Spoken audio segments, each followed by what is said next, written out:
Rail station তৈরি করতে অনুমানিক কত টাকা খরচ হয়েছে? ভাই রেল স্টেশন তৈরি করতে কত টাকা খরচ হয়েছে অনুমানিক? রেল স্টেশন তৈরি করতে কতটুকু কোটি টাকা খরচ হয়েছে? হ্যালো গাইস, এখন আমি আছি রেল স্টেশন, দেখতে পাচ্ছি রেল স্টেশন ভিউটা।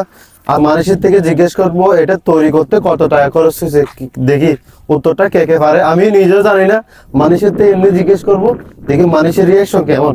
ঠিক আছে, কে কে পারে দেখি। আমি কিন্তু নিজে উত্তরটা জানি না, আপনারা জেনে থাকলে কমেন্ট বক্সে জানান। আর মানুষের থেকে রিয়াকশন নিচ্ছি আমি। ঠিক আছে, আপনার ভিডিওটা পুরোপুরি দেখতে থাকুন, অনেক মজা হবে। ভাইয়া রেল স্টেশন তৈরি করতে অনুমানিক কত টাকা খরচ হয়েছে? আইডিয়ার মধ্যে বলেন। 4 কোটি। 4 কোটি হবে? হ্যাঁ, বলেন। 30-40 কোটি। তো ভাই আপনি?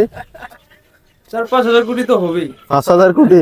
ঠিক আছে ভাই, রেল স্টেশন তৈরি করতে কত টাকা খরচ হয়েছে অনুমানিক? 18-19-20 কোটি টাকা খরচ হইব। এত ভিসা খরচ নাইব। 20 কোটি টাকা? সচ্ছিত তো নেই সপ্তাহ হইলে আরো হটে বিষয় হইতে পারে, নাহলে কম হইতে পারে। ভাই, এটা বলতে পারবেন রেল স্টেশন তৈরি করতে কতটুকু কোটি টাকা খরচ হয়েছে?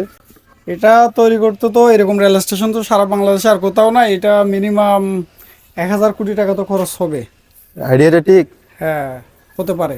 ঠিক গাইস, আপনার ভিডিওটা কেমন লাগতো অবশ্যই কমেন্ট করে জানাবেন। এটা তৈরি করছে কতটুকু কোটি টাকা খরচ হয়েছে আপনারা কমেন্ট করে জানান। ঠিক আছে, আমি নিজে উত্তরটা জানি না, বলে দিছিলাম। আবারও বলতে, যারা এখনো নতুন আবার পেজটা ফলো করে সাথে দেখেন, প্রতিদিন কক্সবাজার নিয়মিত এরকম ভিডিও তৈরি করে থাকি। সব ভালো থাকবেন, সুস্থ থাকবেন, আসসালামু আলাইকুম।